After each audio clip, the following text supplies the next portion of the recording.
ठीक है। Good morning to all of viewers, all of students, and welcome to the class of CUCET examination. Dear students, ये हमारी दूसरी class है। First class में हमने ये देखा था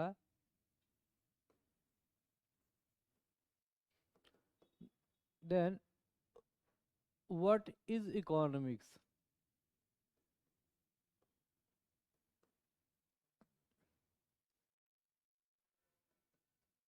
देखिए, ये जान लेना बहुत ज़रूरी है जो आप पढ़ रहे हो कि वो क्या है, what is this.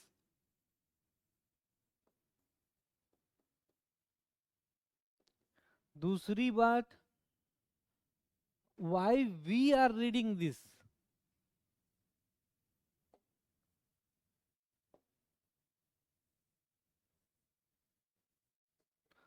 Purpose of reading.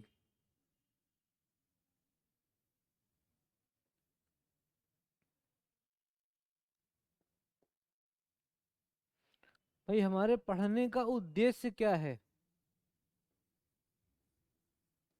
इसे पढ़ने का उद्देश्य क्या है?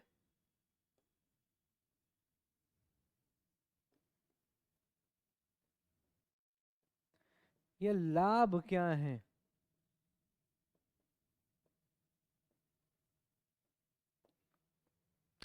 असल में जब तक हम ये नहीं समझेंगे कि ये सब्जेक्ट क्या है, इसकी मेन प्रॉब्लम्स क्या हैं, ये किन चीज़ों को डील करता है, तब तक हम उस सब्जेक्ट को बेहतर तरीके से समझ नहीं पाएंगे या समझने में हमें दिक्कत होगी। हमें प्रिंसिपल समझ में आ जाएंगे, हमें थियरी समझ में आ जाएंगी, पर इसका इम्प्लीकेशन क्या है, इसका अनुप्रयोग क्या है, ये जानना बहुत ही ज़्यादा। Implementation is the main you can say that orientation should be main direction of study, है ना। जो अनुप्रयोग है वो अध्ययन का मुख्य के विषय, मुख्य जो है दिशा होनी चाहिए। भाई, आप जो पढ़ रहे हो उसका क्या अनुप्रयोग है ना। आपको ये सीखना चाहिए कि इकोनॉमिक्स अगर हम पढ़ रहे हैं तो इसका कहाँ कहाँ, किस किस फील्ड में या किस किस समस्या के निदान में प्रयोग होगा। इन विच in which context in which problems context this subject, this discipline will be used। तो जैसा कि अब तक हमने पढ़ा,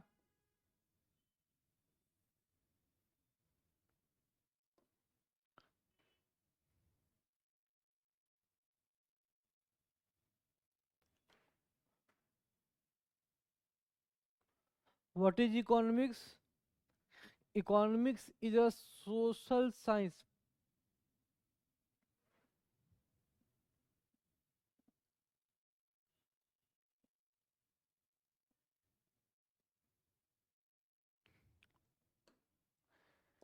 व्हाट इज इकोनॉमिक्स?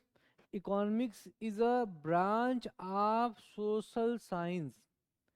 सबसे पहली बात तो क्या है कि अर्थशास्त्र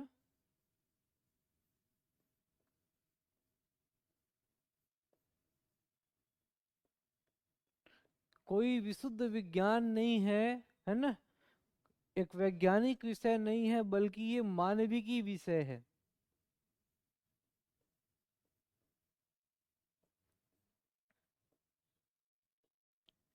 it is a subject related to the life, related to the daily life of individuals। Okay, मानवों से संबंधित विषय है, मानवों के रोजमर्रा के जीवन से संबंधित विषय है। ठीक है। That branch of social sciences which have aim or direction through अब देखिए डायरेक्शन क्या है ये समझ लीजिए, ये समझना जरूरी है। To fulfil,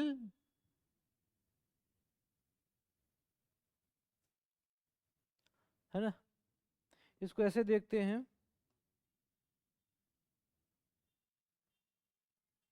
Sorry for interruption. Kindly have patience. हम जल्दी इस पे आ जाएंगे. What is economics?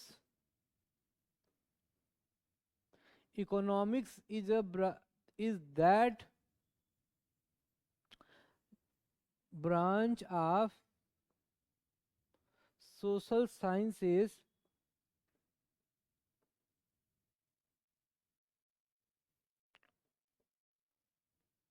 which deals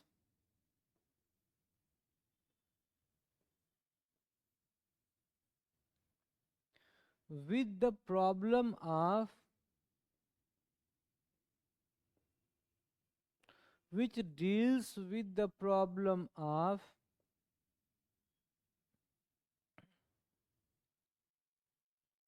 अब यहाँ पे बहुत ध्यान से देखिएगा.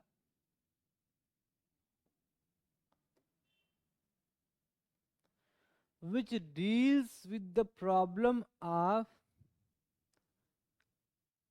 to satisfy the need to satisfy the needs and desires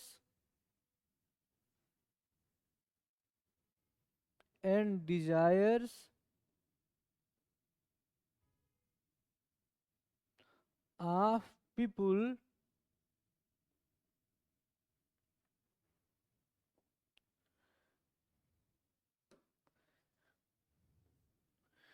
with the use of scarce resources.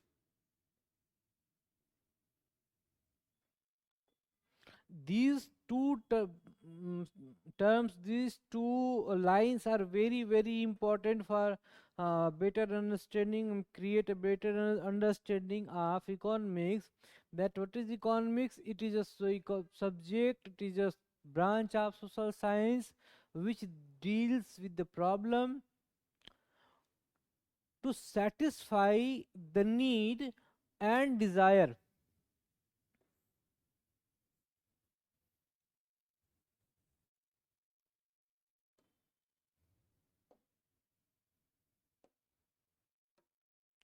to satisfy the need and desire.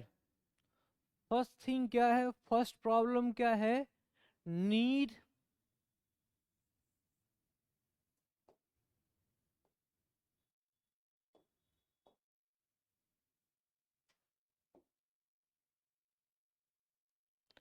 needs and desires of people to satisfy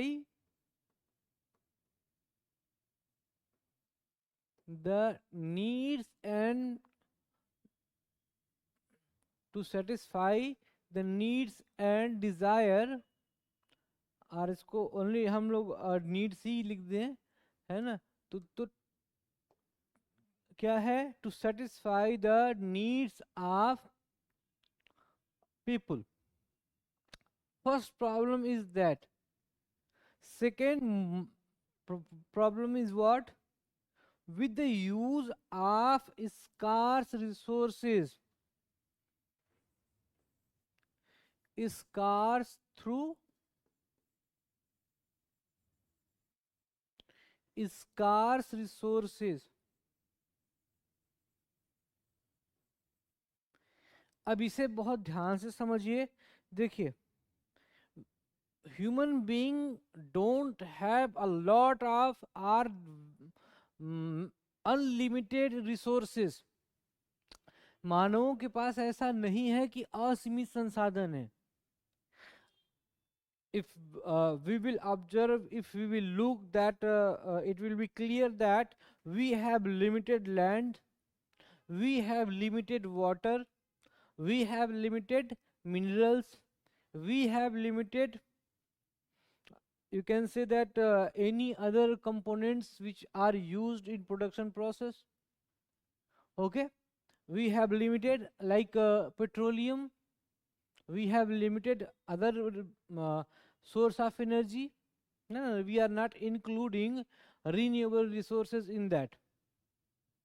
So we have scarce resources. There is a problem of limited resources. There is a problem of limited resources. हमारे पास जो संसाधन है वो क्या है, वो सीमित है। लेकिन जो मानवों की जरूरत है, जो पूरे मानव प्रजाति की जरूरत है, जो इंसानों की जरूरत है, वो हजारों तरह की है।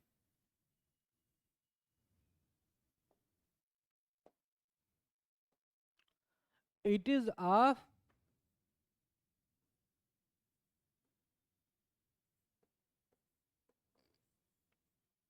Several types.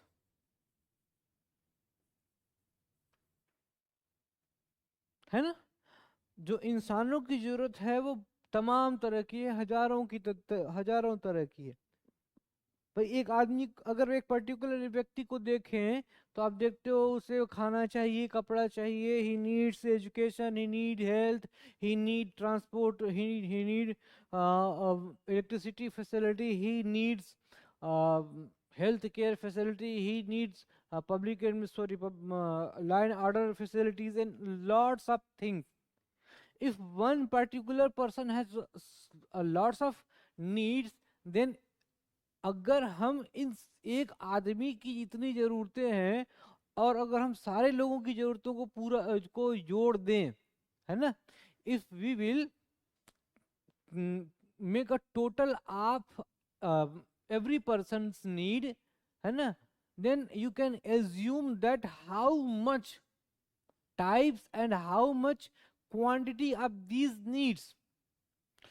हम ये समझ सकते हैं ना कि एक आदमी की अगर जरूरत इतनी ज्यादा है, एक आदमी की नीड अगर इतनी ज्यादा है, तो सभी लोगों की नीडों को अगर मिला दिया जाए, सभी लोगों की अगर आवश्यकताओं को मिला दिया जाए, तो आवश्यकताएं कितनी होंगी और कितने प्रकार की होंगी। Okay, so it is a problem that you have, आपको बहुत कम संसाधनों से हजारों तरह की जरूरतों को पूरा करना है, and this is a very very crucial, very very tough problem. अगर मैं आपको कहूं कि आपके पास 100 रुपए हैं और आपको इसमें 10 कामों को अंजाम देना है और सब में पैसा लगना है, if you have only 100 rupees and you have to perform lots of work and every works demand money, in that condition you have to make management, you have to make priorities कि भाई पहले काम कौन सा पूरा करें। हाँ, you have to make decision that how this money will be allocated, ये पैसा कैसे जो है बटेगा, कैसे इस पैसे को अलग अलग कामों के लिए बांटें, what will be the mechanism of performing any work with the use of this limited money। अब हमने किसी काम के लिए अगर 10 रुपए अलॉट किए हैं, तो हमें ये भी तो देखना होगा कि वो कौन सा ऐसा तरीका होगा, वो कौन सा ऐसा पैटर्न होगा, मेथड होगा, जिसके थ्रू हम इस कार्य को बहुत ही कम पैसे में आसानी से कर सकते हो और मैक्सिमम आउटपुट गेन कर सकते हैं। Okay, so economics is only study, only subject which aims to solve this problem। अब अगर देखिए, यही काम एक नेशनल लेवल पे भी होता है, यही काम नेशनल लेवल पे होगा, इंटरनेशनल लेवल पे होगा एंड इंडिविजुअल लेवल पे होगा। जब हम माइक्रो इकोनॉमिक्स में पढ़ेंगे तो हम ये देखेंगे कि एक आदमी जिसकी इनकम, हम ये देखेंगे कि जिसकी income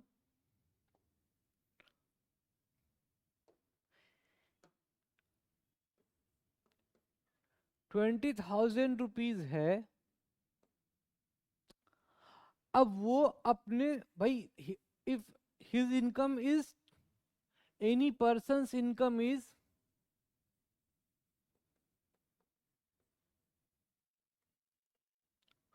20,000 rupees and he has to fulfil his all needs, उसे अपनी सारी जरूरतों को इसी 20,000 रुपए से पूरा करना है। he has to fulfill his all needs, all desires through the use of this limited money, है ना। अब जैसे अगर वो शहर में रेंट पे रह रहा है तो he has to give rent, he have he has to give rent, उसे किराया देना होगा, है ना। he has to expense money of food items, he has to expense the money, he has to bear the expense which is occurred on, which is happen on, or which will be spent on education. Let's suppose that that person has two children, and both children are school going. In that condition, that person have to bear the charge of a fees of his children's education also.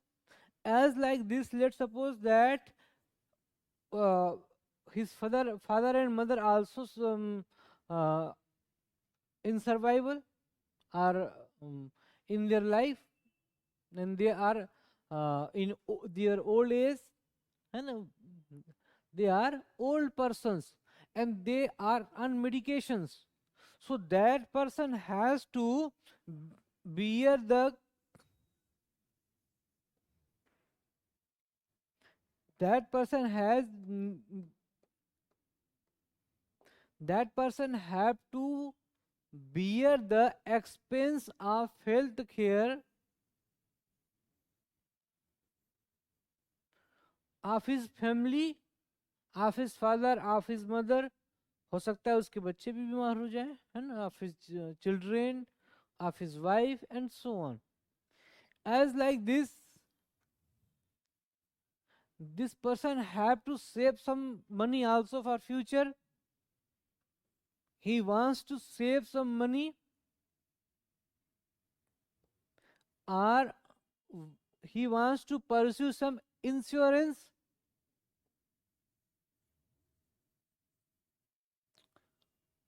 You can see that a individual person have how much needs, and this will be deal in, अब ये समझना कि ये व्यक्ति अपनी जरूरतों को कैसे पूरा करेगा। अच्छा ये बताइए कि ये व्यक्ति अपनी जरूरतों को पूरा करने के लिए क्या क्या करेगा। सबसे पहले क्या करेगा, वो ये तय करेगा कि उसकी प्राथमिकताएं क्या हैं,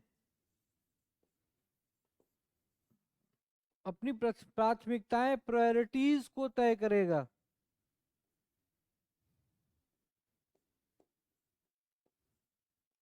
He will determine his priorities. उसे ये तय करना होगा कि किस मद में कितना पैसा खर्च किया जाना चाहिए। फर्स्ट थिंग, है ना, how much money should be spend on any item, उसको ये तय करना होगा। दूसरी बात, उसे ये भी तो तय करना होगा ना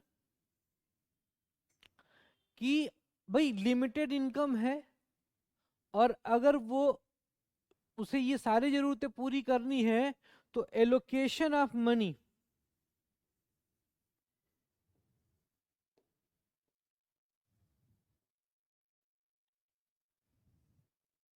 धन का वितरण करना होगा, है ना। अब जैसे उसे किराए देना है तो उस पर धन देना होगा, उसको उसे खाने पे कुछ पैसा अलॉट करना होगा, उसे बच्चों की शिक्षा से संबंधित पैसे को देना होगा, उसे हेल्थ केयर पे जो पैसा खर्च हो रहा है उसे देना होगा, उसे ये सारे, इन सारे मदों में, इन सारे आइटम्स के लिए पैसे को क्या करना पड़ेगा, एलोकेट करना पड़ेगा। Understand? Third, he has to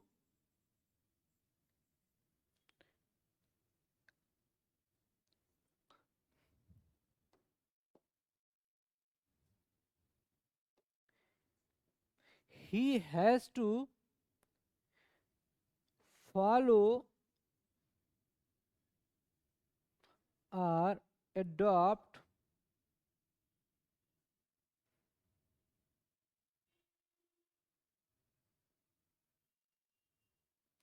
follow or adopt that method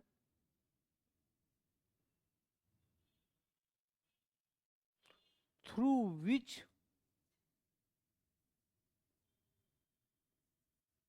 use he can maximize his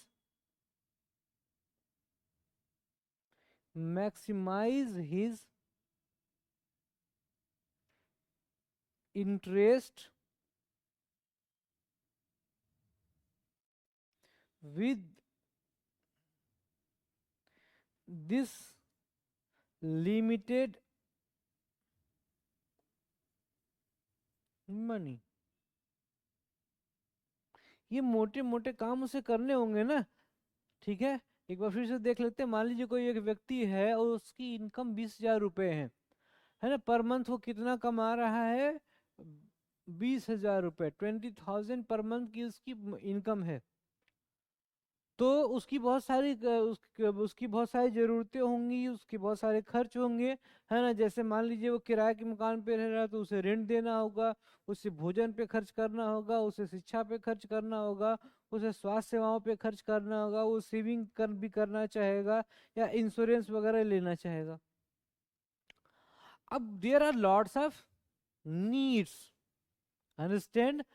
and अगर आपको इतनी नीड्स को लिमिटेड अमाउंट में ऑफ मनी में पूरा करना है, then you have to do some works, like you have to make clear your priorities. आपको अपनी प्राथमिकताओं को स्पष्ट करना होगा। दूसरी बात, आपको ये समझना होगा कि इन प्राथमिकताओं को कितना कितना धन जो है दिया जाए, किस प्राथमिकता के लिए कितना धन, किस सब्जेक्ट के लिए, किस आइटम के लिए कितना धन जरूरी है देना। कितना धन दिए बिना काम नहीं होगा। मिनिमम फंड कितना होगा जिससे कि एजुकेशन रिलेटेड नीड पूरी हो जाए, तो वो एलोकेशन ऑफ मनी भी करेगा। उसके बाद उसे ये भी देखना होगा कि वो कौन से तरीके हैं जिन्हें अपनाकर वो अपने जो लक्ष्य हैं, अपने जो हित हैं, उनको अधिकतम स्तर पर पूरा कर सके या अधिकतम लाभ प्राप्त कर सके, है ना। अगर वो खाने पे खर्च कर रहा है तो वो ये सोचेगा ना कि वो कौन से तरीके हैं जिससे कि मैं जो खाने पे खर्च कर रहा हूँ उसी खर्च में मैं अधिकतम गुणवत्ता वाला भोजन कर सकूं। I can get most or more nutritious food in that same amount। तो उसमें वो क्या करेगा, उसमें वो कोशिश करेगा कि जैसे संडे वगैरह को मंडी, बड़ी जो सब्जी मंडियां वगैरह होती हैं, है ना, तो लोग वहां से भी जाके सामान लाते हैं। तो वो कोशिश करेगा कि अगर उसे सब्जियां लेनी है तो वो सब्जियां जो जल्दी खराब नहीं होती हैं वो उसे क्या करे, होलसेल मार्केट से ले आए। If he will purchase this item from wholesale market, then same amount of vegetable can be purchased in lesser amount। if he will save some money on vegetables, then he can increase his expenditure of on milk।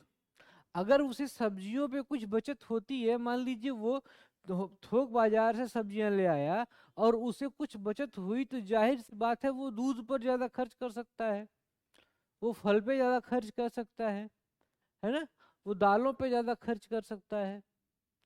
तो इस तरह से उसे वो method खोजना होता है, ठीक है। और देखिए, चाहे हम इसे, यही these are the problems, these are one of prominent some of prominent problems of economics, है ना। पहला तो मैंने बताया कि how to deal with the problem of scarcity and satisfaction of unlimited need. दूसरी बात कि उसे he has to make priorities, he has to allocate resources, and he has to choose the most appropriate method.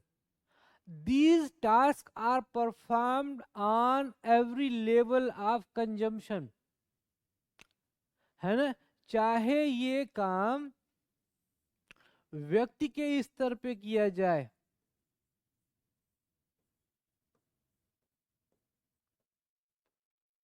व्यक्ति के स्तर पर भी यही यही काम होते हैं, ठीक है, और राष्ट्र के स्तर पर भी यही काम होते हैं।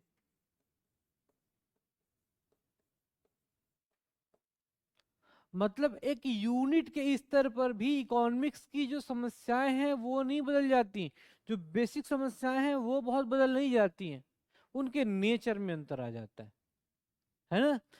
और राष्ट्र के स्तर पर भी समस्याएं बहुत बदल नहीं जाती हैं। हम यहाँ इसकी इनकम की बात करेंगे, हम यहाँ इसकी डिमांड की बात करेंगे, हम यहाँ इसके कंजम्पशन पैटर्न की बात करेंगे, हम यहाँ पे इसके कंजम्पशन बिहेवियर की बात करेंगे। पर जब हम राष्ट्र के संदर्भ में बात करेंगे तो नेशनल इनकम की बात करेंगे। बात तो इनकम की ही कर रहे हैं ना, है ना। We are talking about income. तो इधर we are doing these, we are discussing, we are studying these problems on individual level or on national level. These problems will be same. It is possible that their nature will be change. जब हम इन जब हम इन समस्याओं को एक व्यक्ति के स्तर पर देखते हैं तो इसी को कहते हैं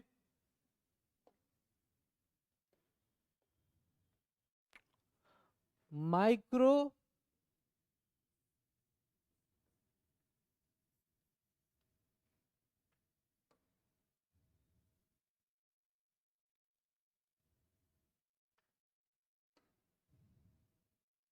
माइक्रो इकोनॉमिक्स।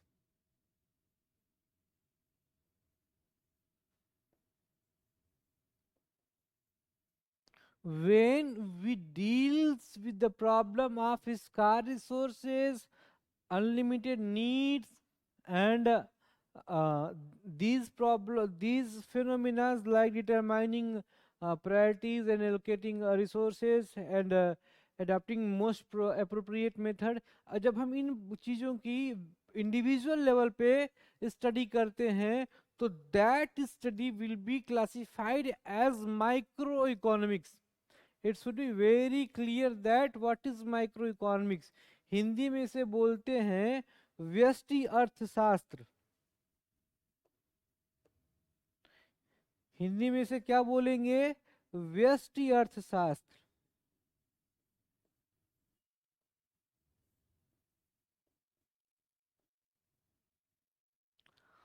लेकिन जब हम इन्हीं समस्याओं को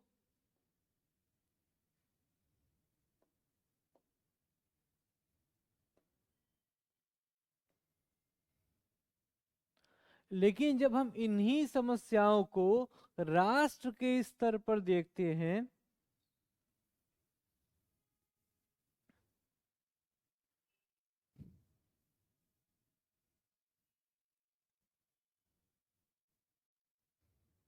जब हम इन्हीं समस्याओं को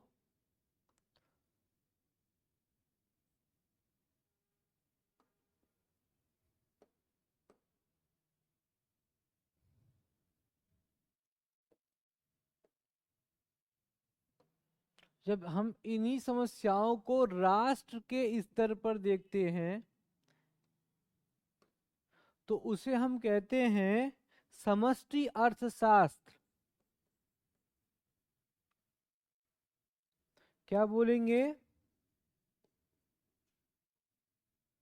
जब हम इसे व्यक्ति के स्तर पर देखेंगे तो इसे बोलेंगे व्यष्टि अर्थशास्त्र।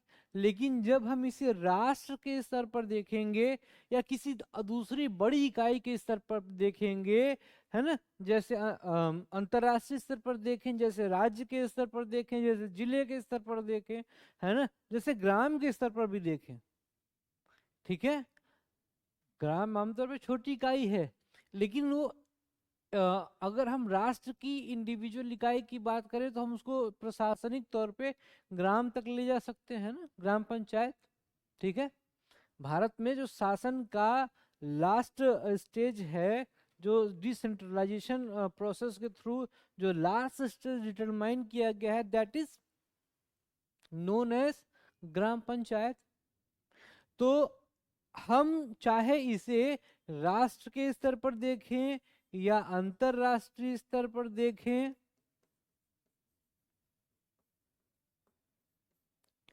या फिर हम इसे क्षेत्रीय स्तर पर देखें, रीजनल लेवल पर देखें,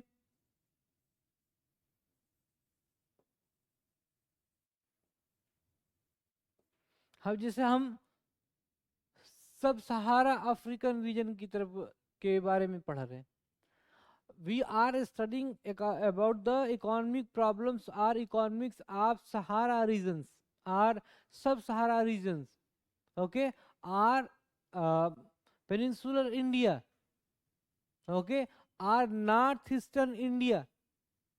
So these are also a unit, है ना।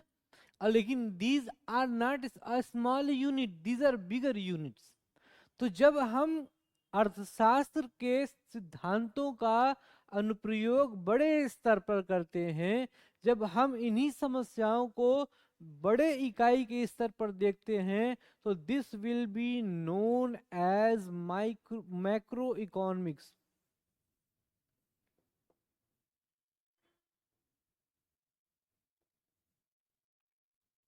This will be known as macro economics, समष्टि अर्थशास्त्र।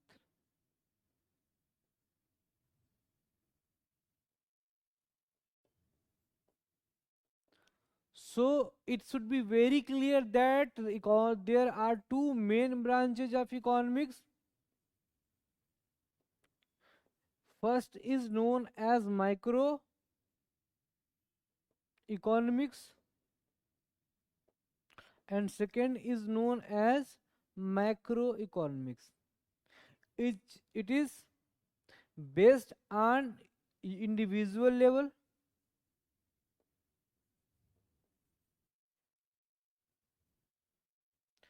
अब this should be also considered that individual level means not only a person but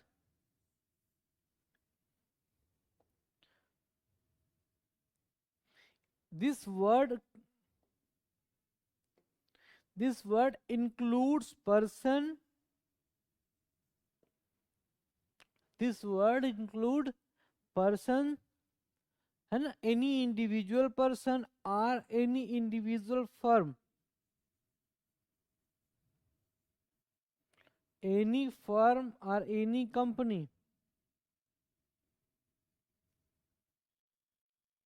okay, है ना। यहाँ पे अगर हम इकाई या व्यक्तिगत स्तर पे अध्ययन की बात कर रहे हैं, अगर हम ये कह रहे हैं कि जब अर्थशास्त्र के सिद्धांतों का अनुप्रयोग व्यक्तिगत स्तर पे करते हैं तो हम उसे माइक्रो इकोनॉमिक्स कहते हैं, तो इसका मतलब ये नहीं है कि ये यहाँ पे हम सिर्फ व्यक्ति की बात कर रहे हैं। इसमें व्यक्ति भी आएगा, इसमें इंडिविजुअल फर्म भी आएगी। अब जरा इसे यहाँ पे समझ लीजिएगा।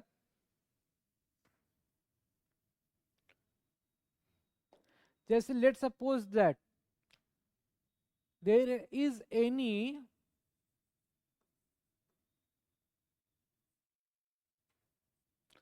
Iron and steel company.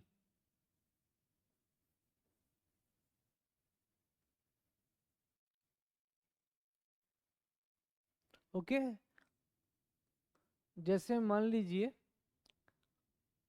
TISCO,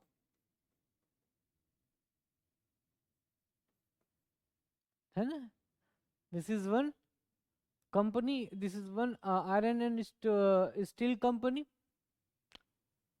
तो अगर हम एक कंपनी के लेवल पे जो है इकोनॉमिक प्रॉब्लम्स को देख रहे हैं कि what are the problems related to the production of, है ना, तो अब तक जो है, अब तक का जो लेक्चर रहा वो ये समझाने के उद्देश्य से रहा, या मैंने आप इस उद्देश्य से आपको ये जो है लेक्चर दिया कि ये बात बहुत जो है स्पष्ट तौर पे क्लियर होनी चाहिए कि इकोनॉमिक्स की समस्याएं क्या हैं, है ना।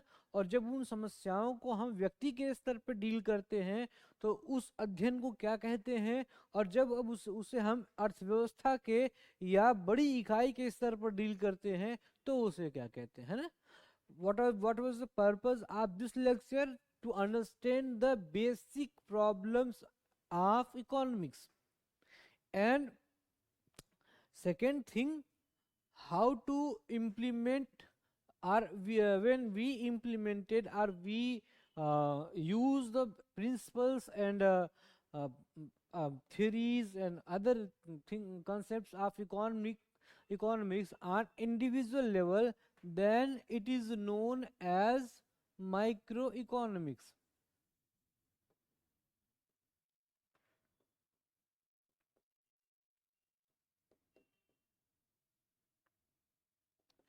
And if we are using these principles, okay, if we are implementing the principles of economics on major unit, bigger unit like country, like state, like any region, then it will be known as macroeconomics.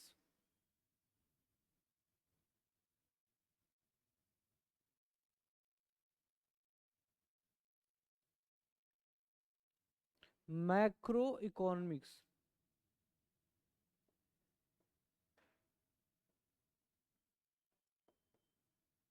So अब तक हमने ये पढ़ लिया कि what is economics and what are the branches of economics.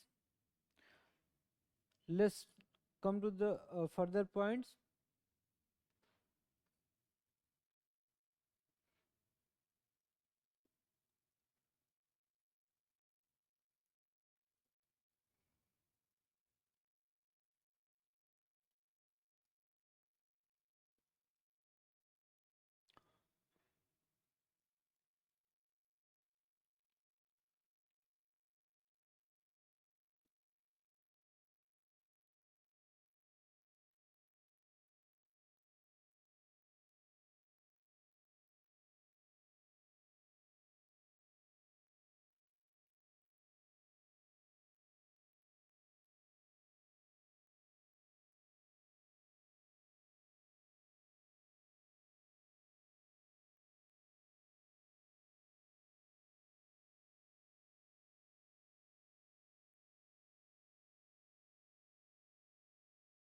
Okay,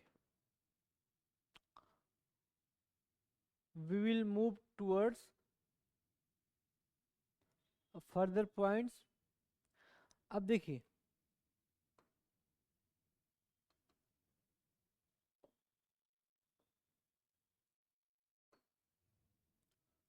what are the characteristics, or what are the uh, features of microeconomics? That it is consumer oriented, है ना, it should be very clear that it is consumer oriented.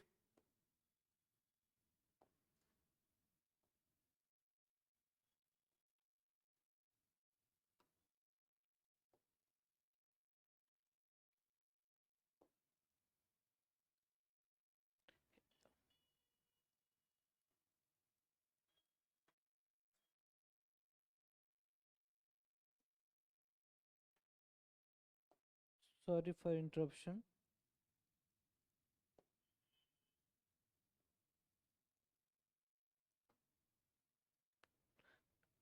Okay, then what is the nature of microeconomics? It is consumer oriented. Okay, after are household related. देखिए, consumer हो या house hold, house hold का मतलब क्या होता है? परिवार. हिंदी में जो हम परिवार जिसे कहते हैं, वही इंग्लिश में हाउस होल्ड कहलाता है. ठीक है. हाउस होल्ड एक तरह थोड़ा सा एक कंपोजिट और एक जो है संयुक्त परिवार को दिखाता है ना. पर ये न्यूक्लियर फैमिली के लिए भी यूज किया जा सकता है.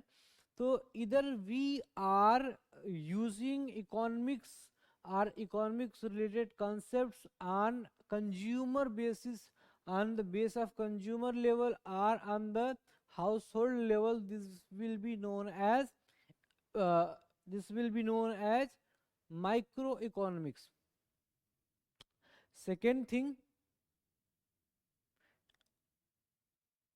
what are the main principles of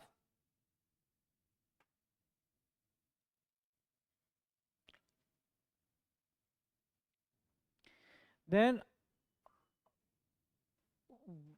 on which level microeconomics work? We have discussed it that microeconomics is studied on uh, individual level.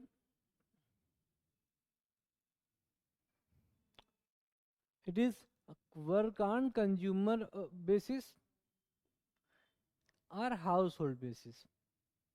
Okay, let's suppose that what are the main principles which we have to read in microeconomics. हमें micro economics में क्या क्या जो main concepts पढ़ने होते हैं, हम उसको एक एक करके देखेंगे.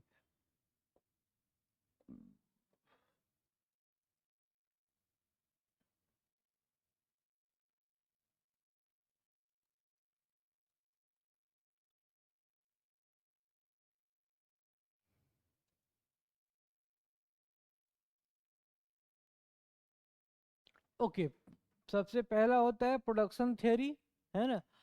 हाउ गुड्स एंड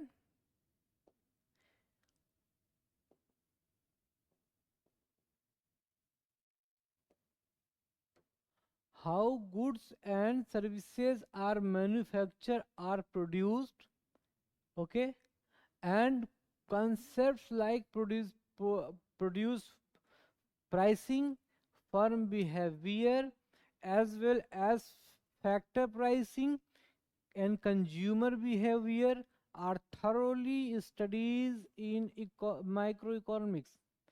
सबसे पहले तो हम ये इसमें पढ़ते हैं कि वस्तुओं का उत्पादन कैसे होता है ना. और कौन सी किसी भी वस्तु का प्रोडक्शन कैसे होता है का मतलब किसी भी वस्तु का उस के उत्पादन को, प्रोडक्शन को कौन कौन से ये जो है फैक्टर्स अफेक्ट करते हैं. जैसे सबसे पहले बात है डिमांड की, है ना. If there is no demand for any product और एनी गुड्स और services, then there will be no production of that such good or service. अगर किसी भी वस्तु का अर्थव्यवस्था में कोई मांग नहीं है ना, कोई भी व्यक्ति उसकी मांग नहीं कर रहा है, तो क्या आप उसका उत्पादन करोगे? नहीं करोगे. ओके, इसी तरह से how that product will be produce, है ना. तो टेक्नोलॉजी किस तरह की होगी? If that economy is very developed, then technology will very advanced. if that technology that country or sorry, if that person uses or that firm is uses very backward or very outdated technology, है ना, तो उसकी price और उसकी quality both will be impacted. ठीक है. तो उत्पादन कैसे होता है, किसी भी वस्तु का कैसे निर्माण होता है और उत्पादन होता है, इसको जो है माइक्रो इकोनॉमिक्स में पढ़ा जाता है. वो भी प्रोडक्शन थियरी के जो है अंतर्गत पढ़ा जाता है. दूसरी बात, ये बहुत क्लियर होना चाहिए आपको कि what is the difference between manufacture and construction.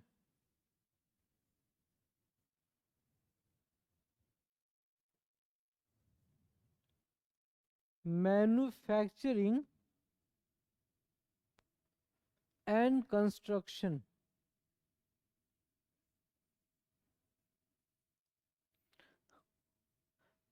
These terms will be come together oftenly in your next chapters, and with these will be bothersome, these will be some debilitating also.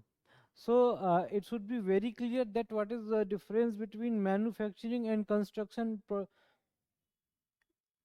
processes.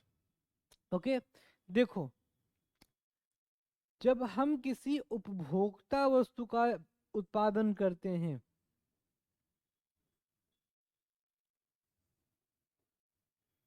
उपभोक्ता वस्तु का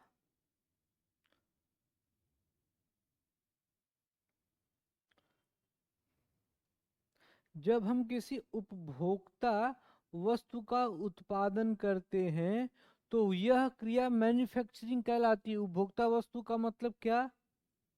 जो दैनिक जीवन के लिए आवश्यक जरूरी चीजें हैं।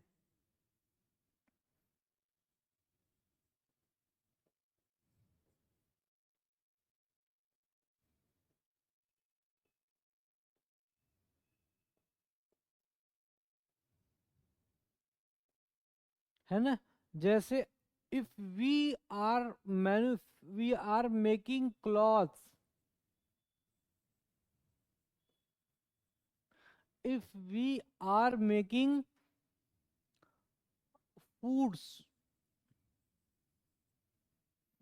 okay,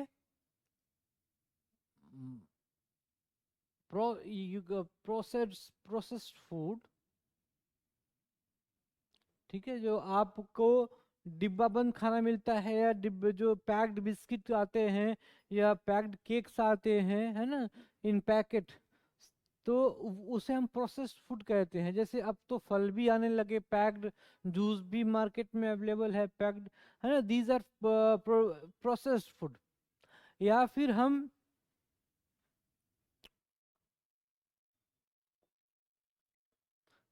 अगर हम shoes, if we are making shoes, if we are making this marker, this board, this laptop or mobile, है ना, or other anything, or car, these are known as consumer goods, ठीक है, उपभोक्ता वस्तुएं कहलाती हैं। And process of making the consumer goods is known as manufacturing. Okay, क्या बोलेंगे हम उसे? विनिर्माण भी कहते हैं। हिंदी में से बोलते हैं विनिर्माण, मतलब उपभोक्ता वस्तुओं के निर्माण की प्रक्रिया को मैन्युफैक्चरिंग कहते हैं। ठीक है, इसे फिर से समझिए। उपभोक्ता वस्तुएं जैसे कपड़े, जूते, खाद्य पदार्थ, है ना, या अन्य उपभोगी उपयोगी वस्तुओं का जो उत्पादन होता है, उसकी उत्पादन की प्रक्रिया को हम क्या कहते हैं? मैन्युफैक्चरिंग कहते हैं। ठीक है, और इस तरह की वस्तुओं को उपभोक्ता वस्तुएं बोलते हैं। ओके, और वो construction is that process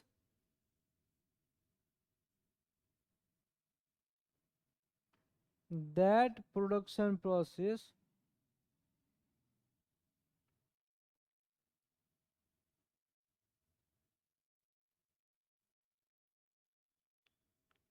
which is related to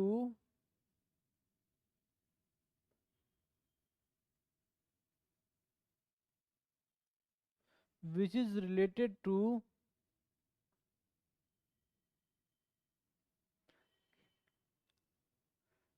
creating which is related to creating big structures, big and stable structures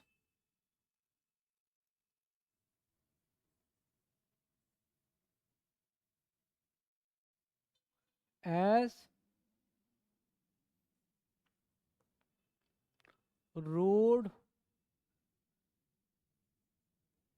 bridge, okay, building.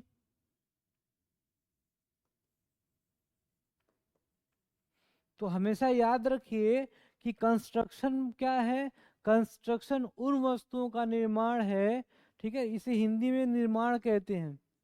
तो निर्माण वह प्रक्रिया है जिसमें हम बड़े आकार की संरचनात्मक इकाइयों का, है ना, या आप कह सकते हैं इंफ्रास्ट्रक्चर रिलेटेड यूनिट्स का, इकाइयों का निर्माण करते हैं, ठीक है। जैसे आप इसमें, और ये ऐसी वस्तुएं हैं जो उपभोग में तुरंत समाप्त नहीं होती हैं, है ना। इनकी खास विशेषता है they will be stable and they will not be finished in a single consumption, है ना। They will give you facility of consumption repeatedly many times oftenly time by time, okay. ये आपको लगातार जो है उपभोग करने की सुविधा देते हैं। जैसे कि आप रोड को ले लो, तो रोड का विनिर्माण नहीं होगा, रोड का निर्माण होगा, ठीक है। इसी तरह बिल्डिंग का जो है विनिर्माण नहीं होगा, बिल्डिंग का निर्माण होगा, ठीक है। ये बात समझ में आई। तो what is manufacturing and what is construction, and this is very important, and these both are included in secondary sector। इन दोनों को मिलाकर मैन्युफैक्चरिंग और कंस्ट्रक्शन को मिला के बनता है secondary sector,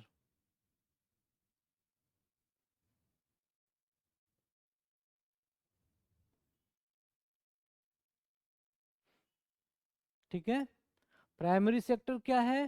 primary sector is that sector of economy which is related to the production of agriculture और अदर एलाइड प्रोफेशंस, है ना। अर्थव्यवस्था का वह क्षेत्र जिसमें जो कि कृषि या संबंधित व्यवसाय से संबंधित होता है, उसे प्राथमिक क्षेत्र कहते हैं। और जो जिसमें वस्तुओं का या दूसरी बड़ी संरचनाओं का निर्माण हो, उन्हें हम क्या बोलते हैं? सेकेंडरी सेक्टर बोलते हैं, उद्योग क्षेत्र बोलते हैं। And that sector in which services are produces are known as tertiary sector. As like I am working in tertiary sector because I am not creating, I am not producing any physical object, but I am providing you service, okay. I am providing you my service. I am not providing you any physical object। तो वो क्षेत्र जिसमें सेवाओं का उत्पादन हो उसे तृतीय क्षेत्र कहते हैं। तो ये जो बेसिक कॉन्सेप्ट्स है ना, ये बहुत क्लियर होनी चाहिए कि what is primary sector, what is secondary sector, what is tertiary sector, और what is primary activities, what are secondary activities, what are tertiary activities, ठीक है। what is economics, what is macroeconomics, what is microeconomics, what is production theory, it's like as like this, है ना। इसके अलावा micro economics में क्या पढ़ा जाता है कि वस्तुओं की सप्लाई कैसे होती है या किन चीज़ों पर डिपेंड करती है। How products are, how goods are services are supplied, है ना। How goods are services are being supplied. अब एक चीज समझिए, किसी भी वस्तु की आपूर्ति कब होगी? जब उसका उत्पादन होगा। तो सप्लाई को जो पहला फैक्टर अफेक्ट करता है वो क्या है? That is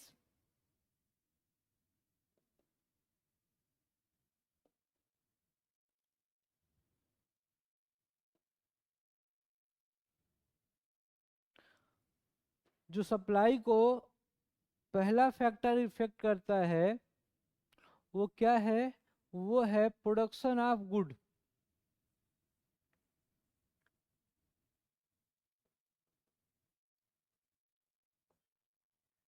production of goods and services. तो हमने पहले ही पढ़ा है कि माइक्रो इकोनॉमिक्स में प्रोडक्शन कैसे होगा, क्यों होगा, इसको देखा जाता है। सेकेंड थिंग, सप्लाई किसी चीज की मार्केट में तभी होगी जबकि उसके लिए बाजार में मांग हो, डिमांड हो।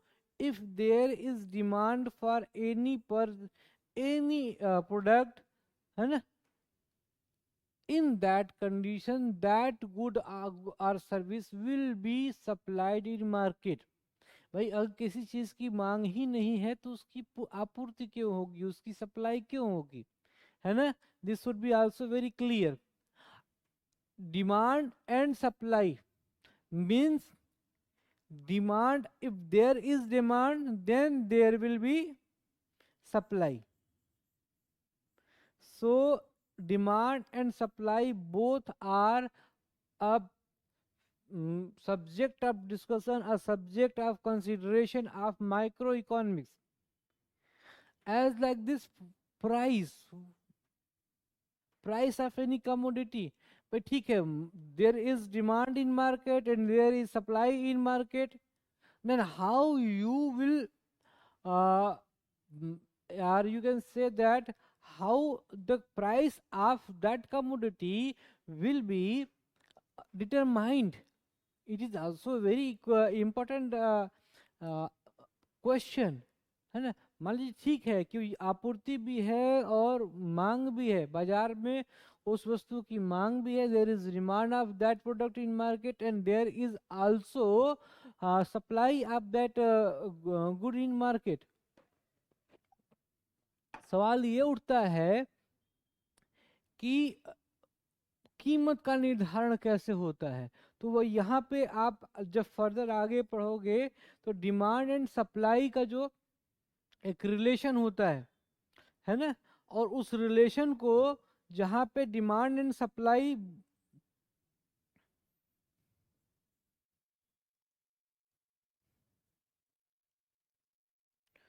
जहाँ पे डिमांड एंड सप्लाई इंटरसेक्ट करेंगे, है ना, वहीं पे क्या होगा, वही। अब मान लीजिए ये आपकी कीमत है ना, तो आप इसको ऐसा समझें कि जहाँ पे जिस कीमत पर बेचने वाला, सप्लाई करने वाला और जिस कीमत पर मांग करने वाला, है ना। जैसे मान लीजिए एक ग्राहक है, देयर इज अ परचेजर, और एक आपूर्ति करता है, विक्रेता है। तो बिंदु पर जिस बिंदु या कीमत पर दोनों सहमत होंगे,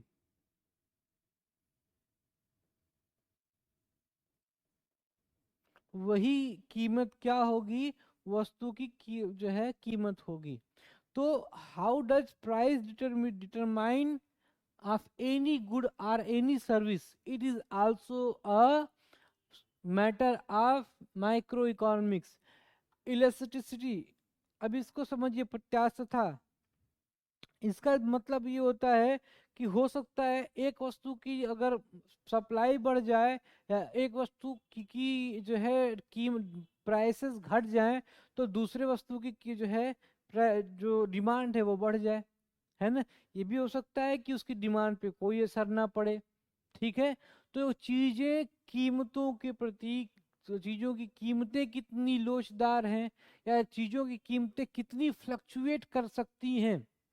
अब एक चीज समझिए, अगर गेहूं है ना, गेहूं is a very very essential thing, it is very very essential for life.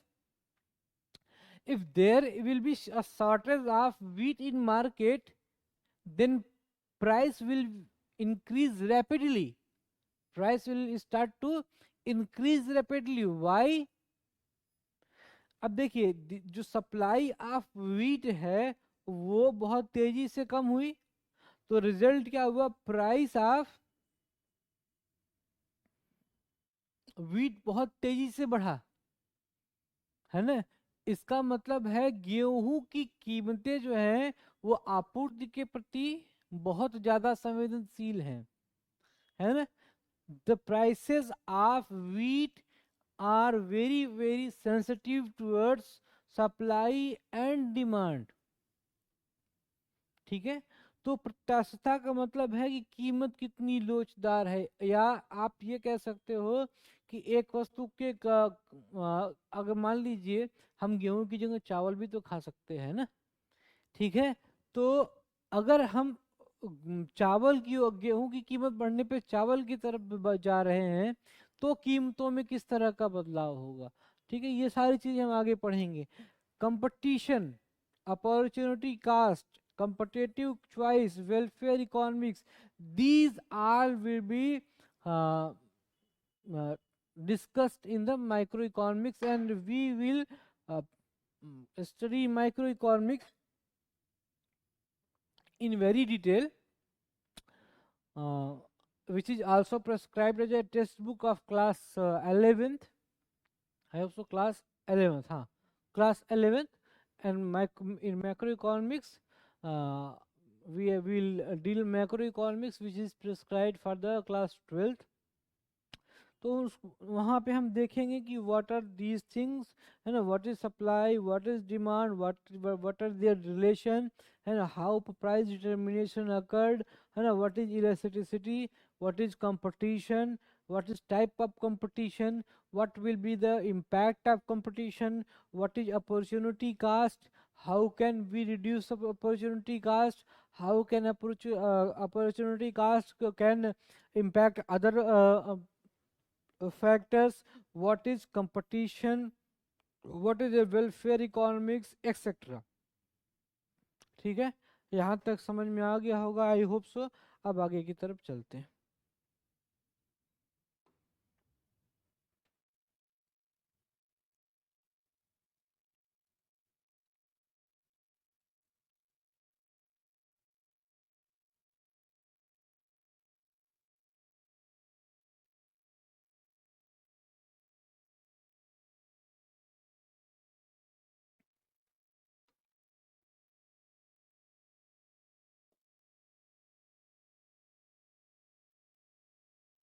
अब हम ये देखते हैं कि क्लास जो माइक्रो इकोनॉमिक्स है इसकी मेन ब्रांचेस क्या हैं, है ना। What are the main branches of micro economics. First is known as classical economics.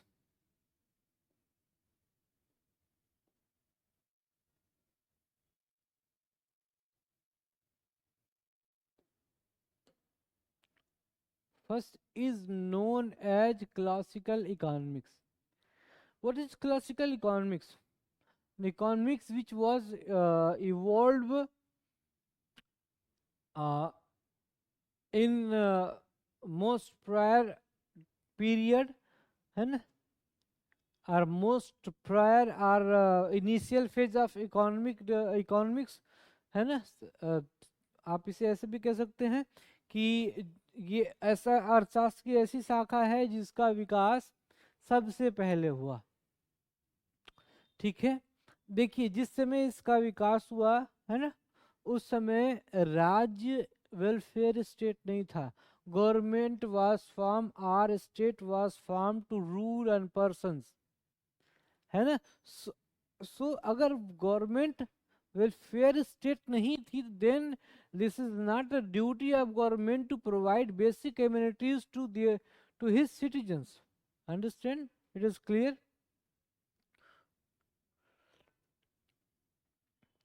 तो वैसी कंडीशन में जाहिर सी बात है, जब state is not ready to taking responsibilities to fulfil the basic amenities of his citizens, तो who will do it? Market will do it. Then the in such a condition,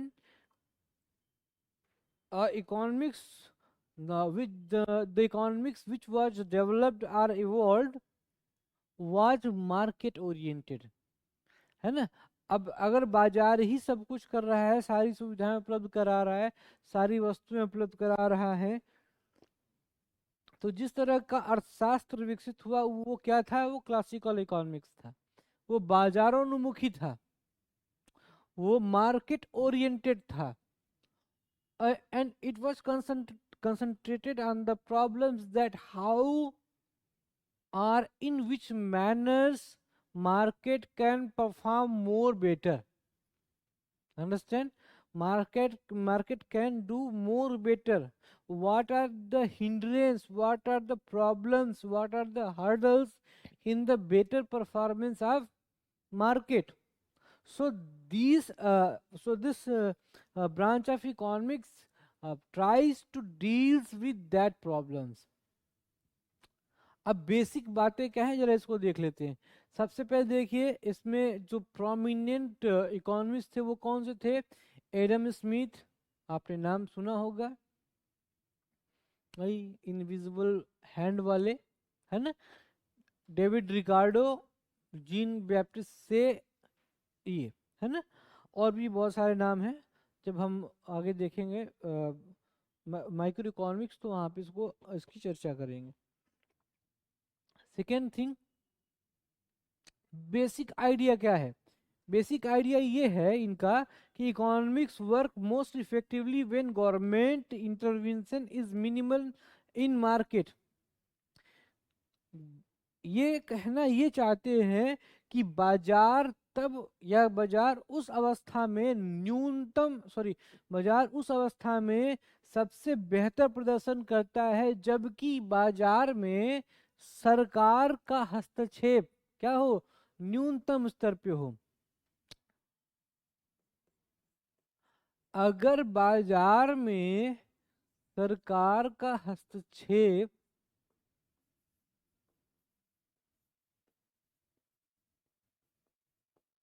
न्यूनतम होगा तो बाजार का प्रदर्शन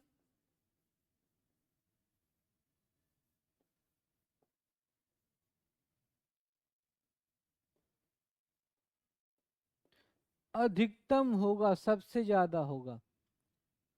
okay,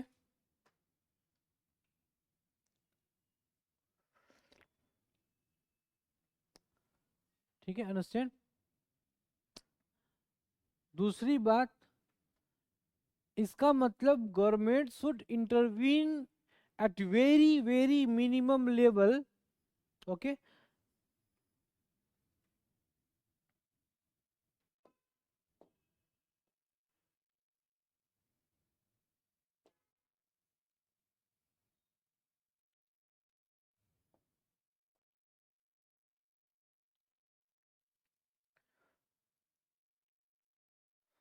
what was the basic idea of classical economics?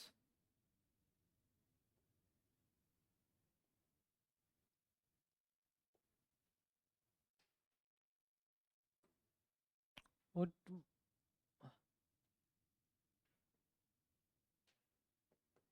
what is the basic idea of classical economics? The basic idea of classical economics is that government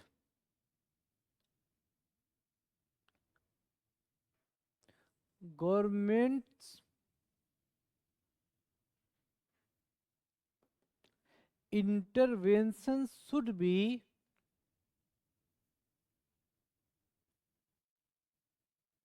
intervention should be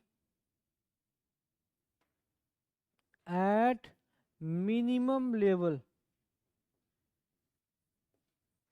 मतलब बाजार में सरकार का जो हस्तक्षेप है वो न्यूनतम स्तर पर होना चाहिए।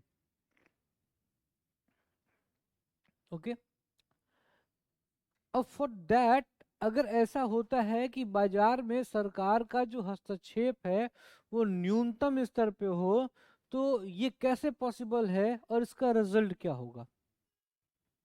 इसका मतलब है कि government will make free the market, है ना। Government will make free the market.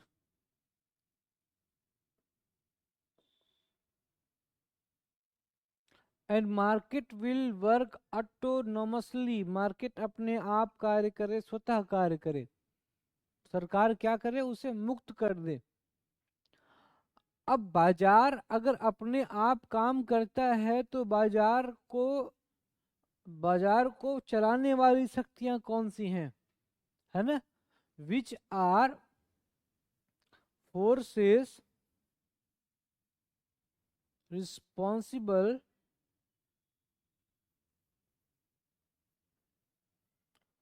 For the forces responsible for the functioning of market. बाजार को चलाने वाली, संचालित करने वाली शक्तियां कौन सी हैं, है ना? ठीक है। By which forces market is driven, है ना? Which forces are driver of market. Okay, तो कौन सी वो शक्तियां हैं? वो शक्तियां हैं demand and supply.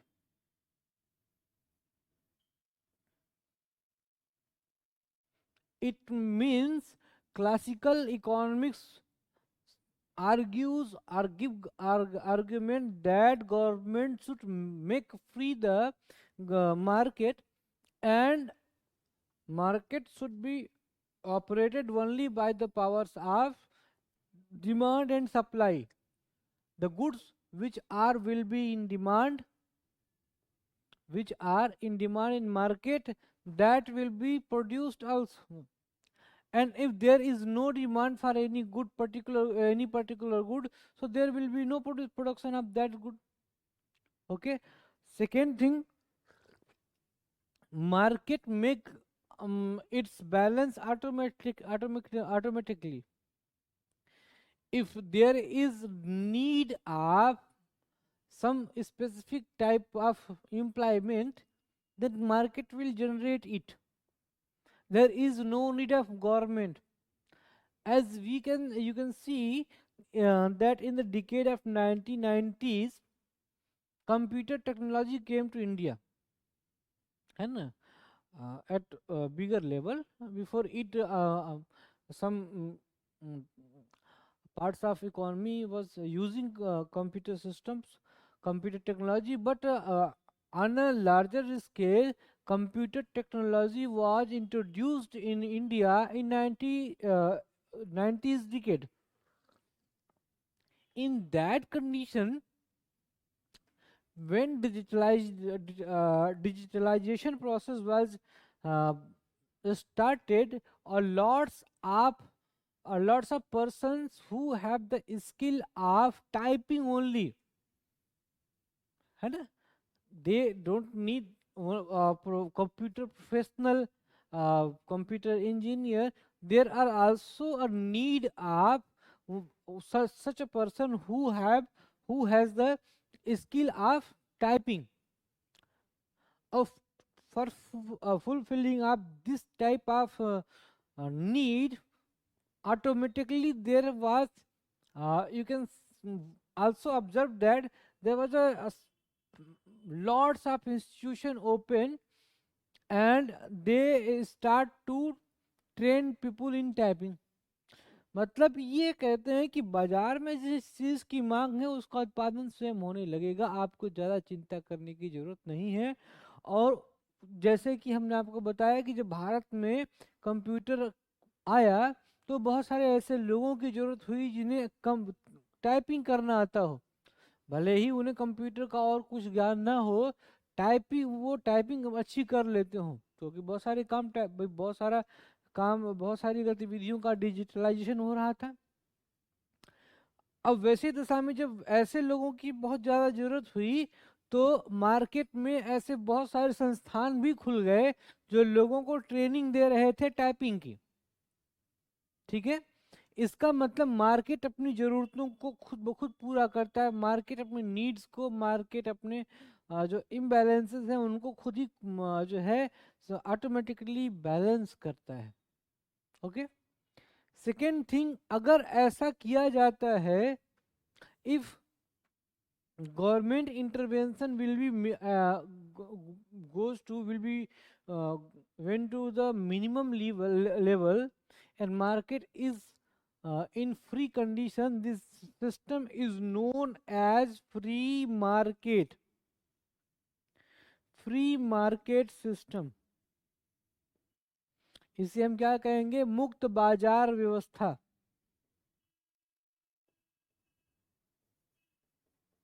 So free market system was also one of major topic of uh, classical economics, one of major principles of classical economics, as like this free trade,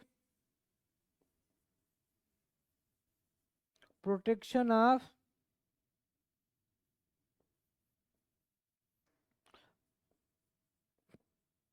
private property, etc., were also supported by these classical economics.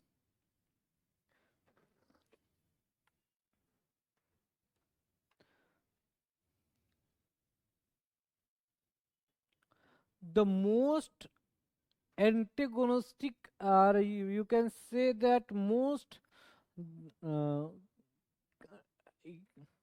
uh, critics, है ना, the heaviest critics of this ideology are known as Marxist ideology or Marxist economics। देखिए, there are two poles, first is known as classical economics, and there is second pole which is known as Marxist economics,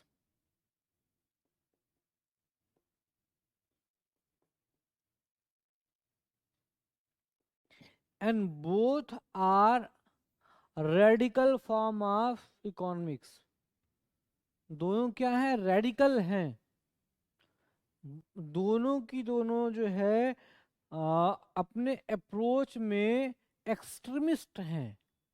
दोनों अतिवादी बातें करते हैं, अतिवादी विचार दे देते हैं। मतलब वो कहते इनका मानना है कि ये सरकार बाजार से पूरी तरह से बाहर ही हो जाए, वहीं ये कहते हैं कि सब कुछ सरकार के नियंत्रण में हो। Let us come to the point, the topic Marxist economics, and what is the characteristics of this economics। Marxist economics, आपने एक फिलोसफर, एक पॉलिटिकल इकोनॉमिक फिलोसफर का नाम सुना होगा, कार्ल मार्क्स।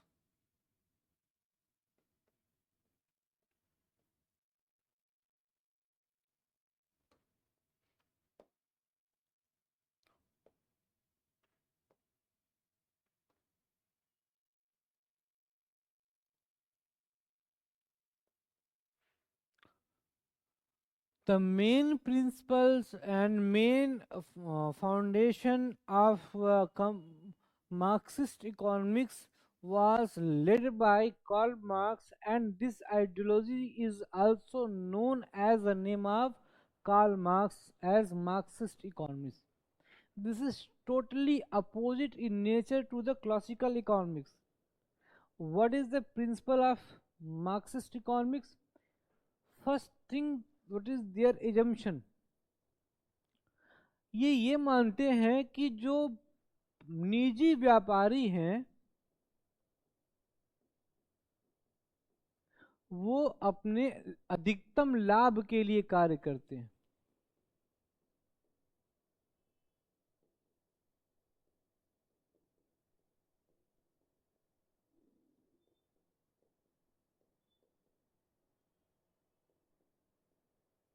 और सब यहाँ पे सिर्फ कार्य लिख लें।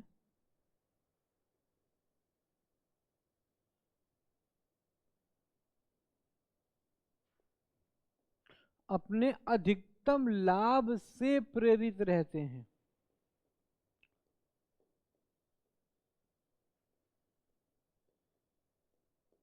Means the private entrepreneurs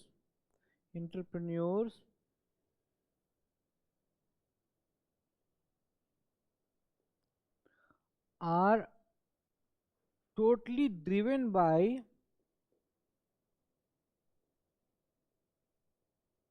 their maximum profit.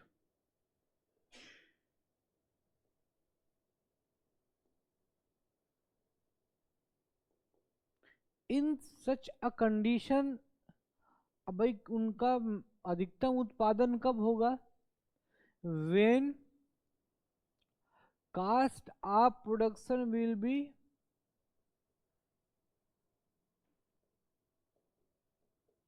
minimum, है ना, जो उत्पादन की कीमत है वो कम हो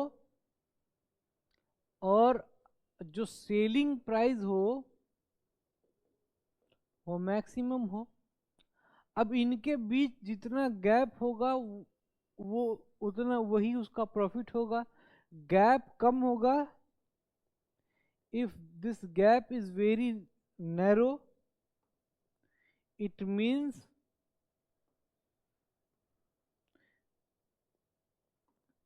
his profit is low।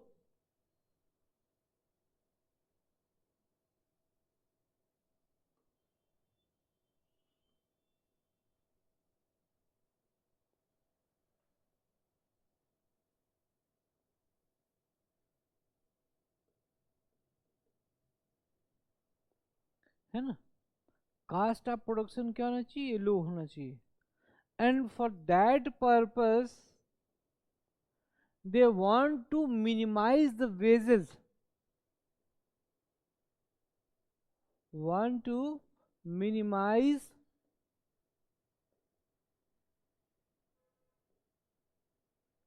the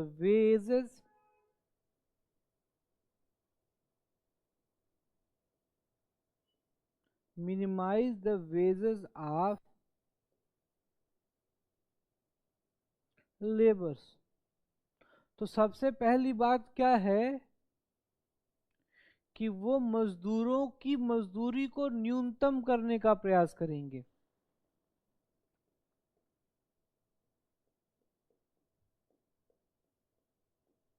को न्यूनतम मजदूरी देने का प्रयास करेंगे।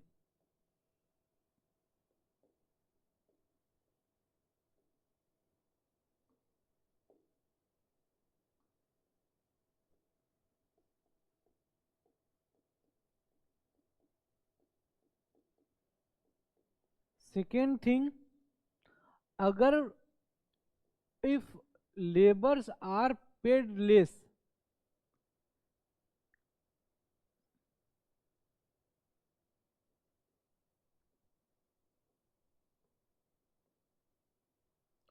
if laborers are paid less, अगर मजदूरों को कम कीमत मिलती है, कम पारिश्रमिक मिलता है, it means there income will be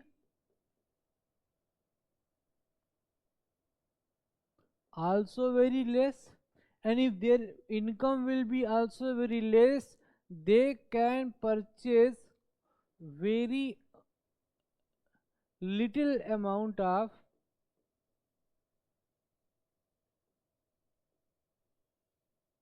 goods and services। इसका मतलब है वो बहुत ही कम मात्रा में वस्तुओं और सेवाओं को खरीद पाएंगे। And in such a condition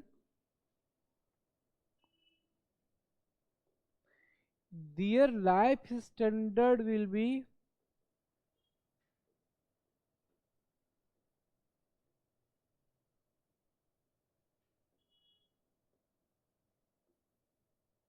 very poor, है ना. They will not live a life, they will not have a life which will have a you can say dignified standard, है ना. तो उनका जो लाइफ स्टैंडर्ड होगा वो बहुत खराब होगा, वो बहुत पुअर होगा, वो बहुत बैड होगा. ठीक. और इसका रीजन क्या है? इसका रीजन है exploitation of labours. As like this the entrepreneurs or enterprises wants to maximize their production, and for maximizing their production they want that the laborers will do work for more and more hour, है ना. वो क्या करेंगे? वो ये चाहेंगे कि मजदूर अधिक से अधिक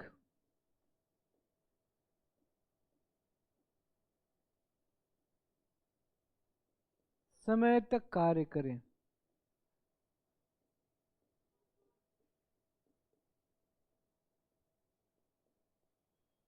ठीक है. Means working hours should be 12 hour, 14 hour, 16 hour, है ना.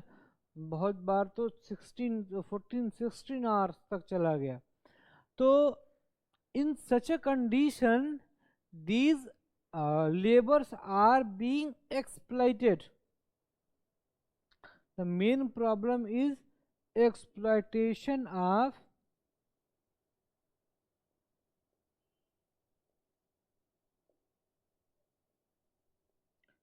labors.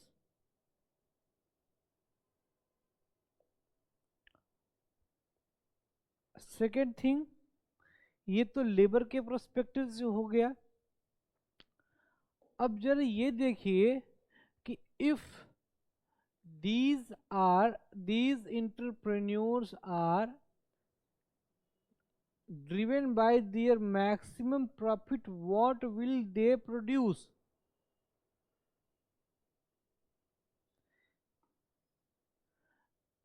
Let's suppose that any there is a company which is producing car,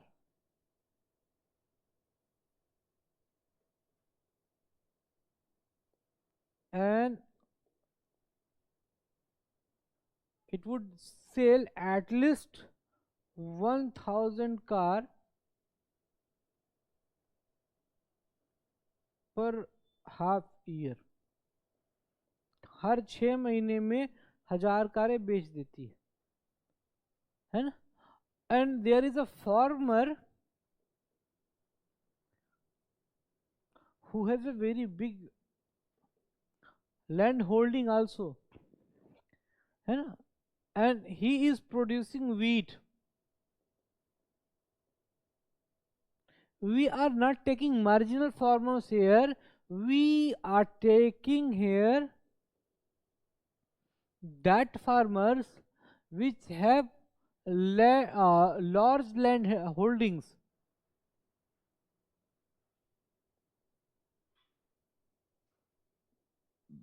जिनके खेत के आकार बहुत बड़े हों. हम वैसे फार्मर्स को लेते हैं. लेट सपोज दैट इन्होंने 5000 या 50,000 kg गेहूं मार्केट में सेल आउट किया. अब मुझे ये बताइए कि बेसिक एबिलिटी की का जो आर्टिकल है, जो गुड्स है, वो व्हीट है या कार है? जिंदगी किसके बिना सरवाइव कर सकती है? हम कार के बिना सरवाइव कर सकते हैं, because car is product of scientific development. Car से पहले भी जीवन था. लेकिन गेहूं, चावल, है ना, अन्य खाद्यान्न पदार्थ, है ना, wheat, rice and other cereals, इनके बिना हमारा जीना क्या है? बड़ा मुश्किल हो जाएगा फिर, है ना। अब इस कंडीशन में देखिए कि who will get more profit, it is a luxurious good,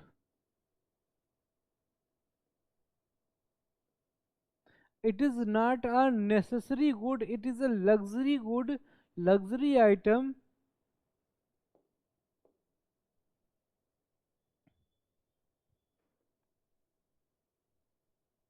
and it is the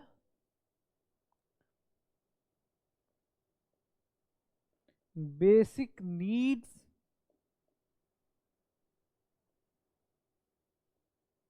related object or good.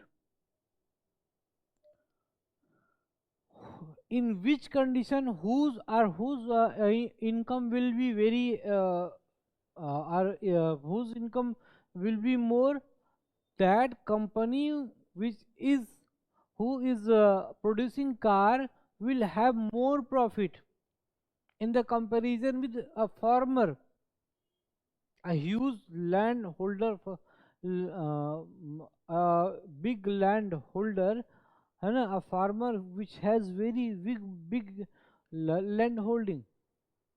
अगर ऐसा किसान है जिसके पास बड़ा खेत है, उसकी तुलना में भी कार की कंपनी को ज़्यादा फायदा होगा। इसका मतलब ये है कि लग्जरियस गुड्स को, ऐसे गुड्स जो स्टेटस सिंबल हों, ऐसे ऐसे सामान जो स्टेटस सिंबल हों, है ना, जो आपके आनंद से संबंधित होती हैं, आपकी ज़रूरत से नहीं, उनकी कीमतें ज़्यादा होती हैं। एंड वो वस्तुएं जो आपकी ज़रूरतों से संबंधित होती हैं, उन पर लाभ कम होता है। ठीक है ना, क्योंकि ज़रूरत की सब वस्तु बनाने वाले बहुत से लोग हैं, इसको बनाने में लगने वाली तकनीकी आसान है, बट जो लग्जरियस गुड्स हैं, इनको बनाने में लगने वाली टेक्नोलॉजी, लगने वाला कैपिटल, ये सब चीज़ें क्या होती हैं, ज़्यादा महंगी होती हैं।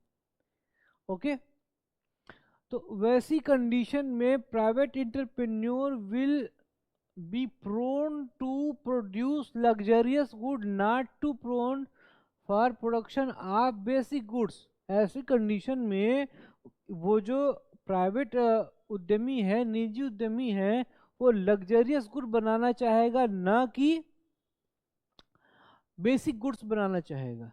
निजी जो अब बहुत ही ज़्यादा जरूरी चीज़ें हैं वो बनाना चाहेगा। और अगर ऐसा होता है तो फिर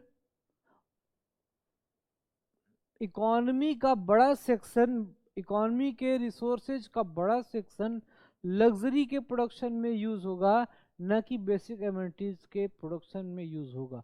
और अगर लग्जरीज का प्रोडक्शन ज़्यादा हो रहा है, बेसिक एमिनिटीज़ का प्रोडक्शन कम हो रहा है, means a lot of people will be deprived for the basic amenities. बहुत सारे लोग अपनी मौलिक ज़रूरतों की वस्तुओं से वंचित रह जाएंगे। तो मार्क्सिज्म इसी की आलोचना करता है और ये कहता है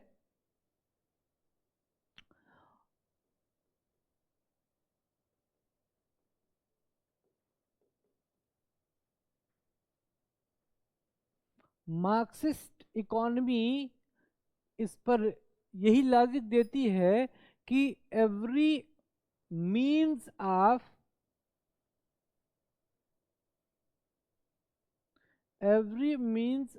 production should be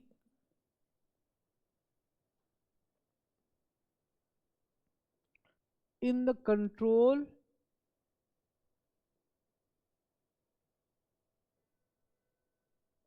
of government। उत्पादन के सभी संसाधनों पर किसका नियंत्रण होना चाहिए? सरकार का नियंत्रण होना चाहिए। It is clear. Second thing,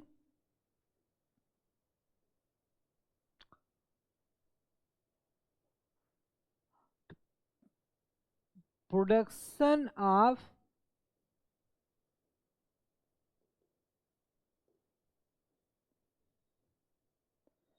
basic necessities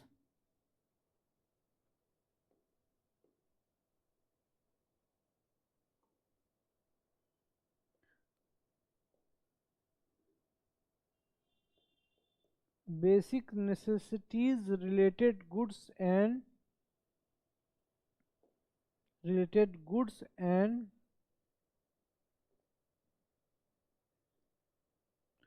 services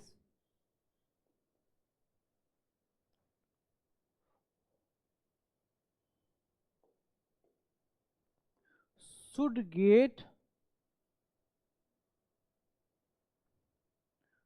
should be get for priorities in production process.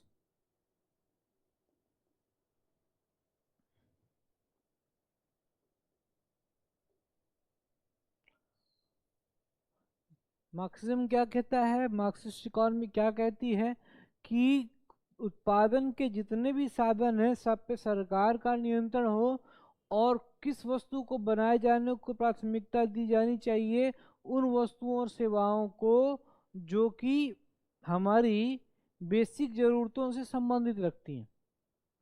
Okay, जो हमारी मौलिक ज़रूरतों से संबंधित हों, जुड़ी हुई हों। जब उनसे संसाधन बचते हों तो फिर उसका एलोकेशन अदर प्रोडक्ट्स के जो है प्रोडक्शन में किया जाना चाहिए।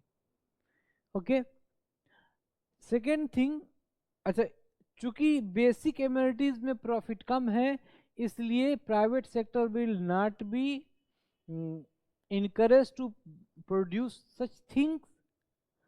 Is for that reason all production means will be under the hand of or will be in the hand of government.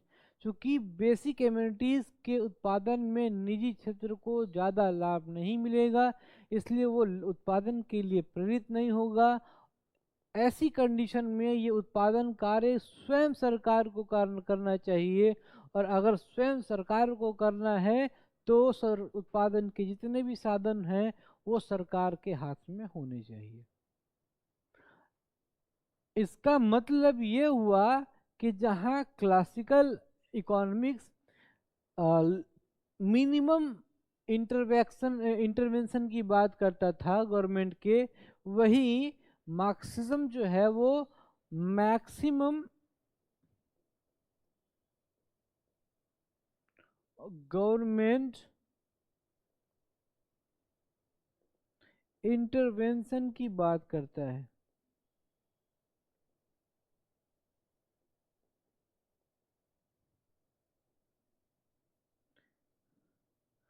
जहाँ पे कैपिटलिस्टिक इकोनॉमी या कैपिटलिस्टिक इकोनॉमिक्स प्राइवेट सेक्टर को प्रायोरिटीज देने की बात करता है। वो कहता है कि प्राइवेट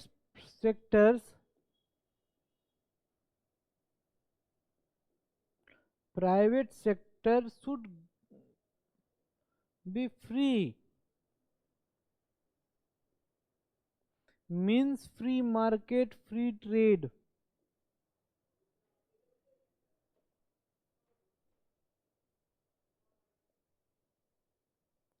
While communism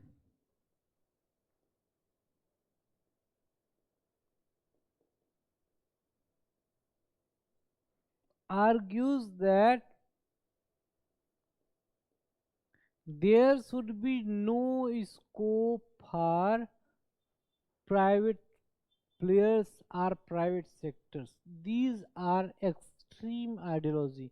ये कहते हैं कि अगर सभी संसाधनों पर सरकार का नियंत्रण हो, सरकार ये बताए कि किस चीज़ का उत्पादन होना है, कितना होना है, कौन करेगा, कैसे करेगा, everything would be directed by government, determined by government.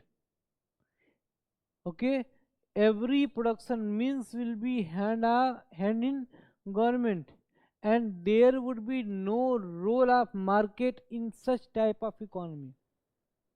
Okay, so these are two extremities of economies, and on their basis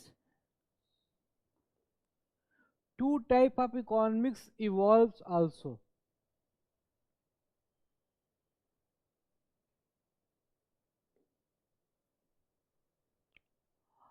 On the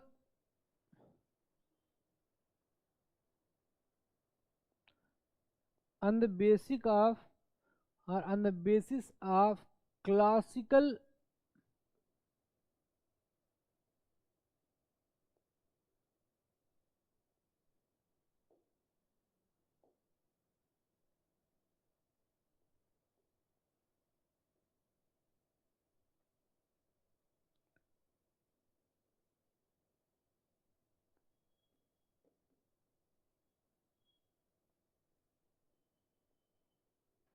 on the basics of classical economics theories, the economic system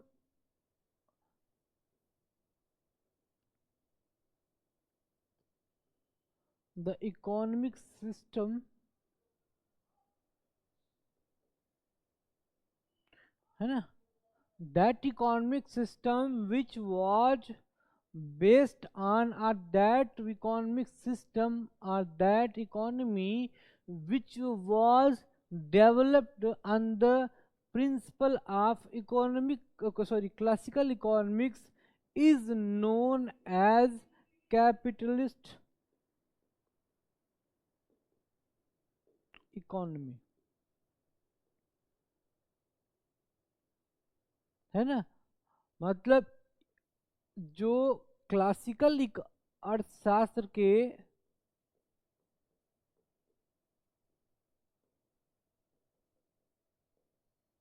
सिद्धांतों पर आधारित अर्थव्यवस्था विकसित हुई,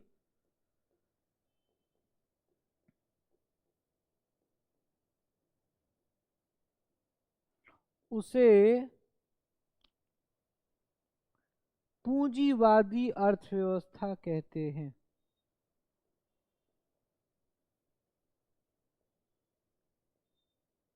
उसे पूंजीवादी अर्थव्यवस्था कहते हैं। While that economic system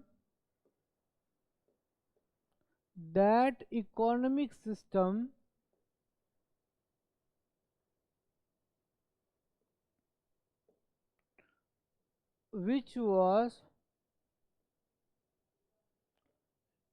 developed on the basis of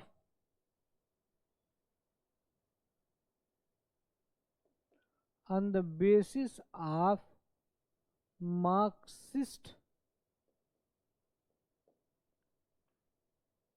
economics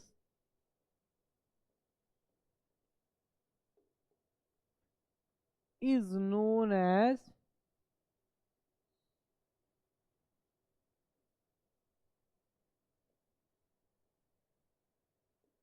communist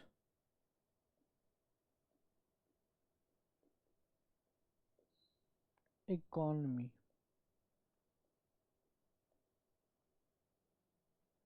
साम्यवादी अर्थव्यवस्था।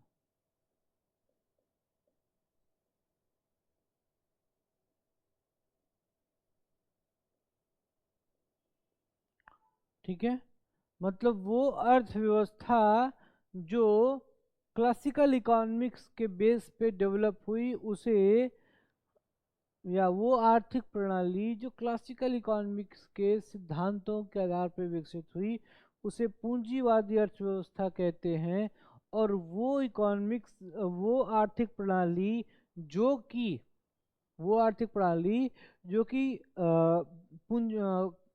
मार्क्सवादी विचारधारा के या मार्क्सवादी अर्थशास्त्र के सिद्धांतों के आधार पे विकसित हुई, उसे हम साम्यवादी अर्थव्यवस्था कहते हैं। ओके, अच्छा, अब एक तीसरे तरह की जो है, 1/3 टाइप ऑफ इकोनॉमिक सिस्टम,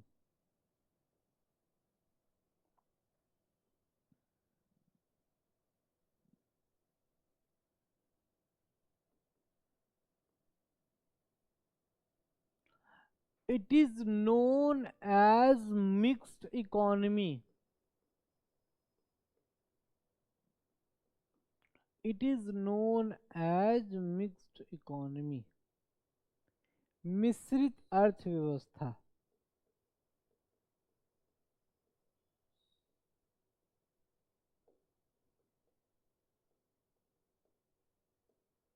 देखिए, that economic system which has the properties of both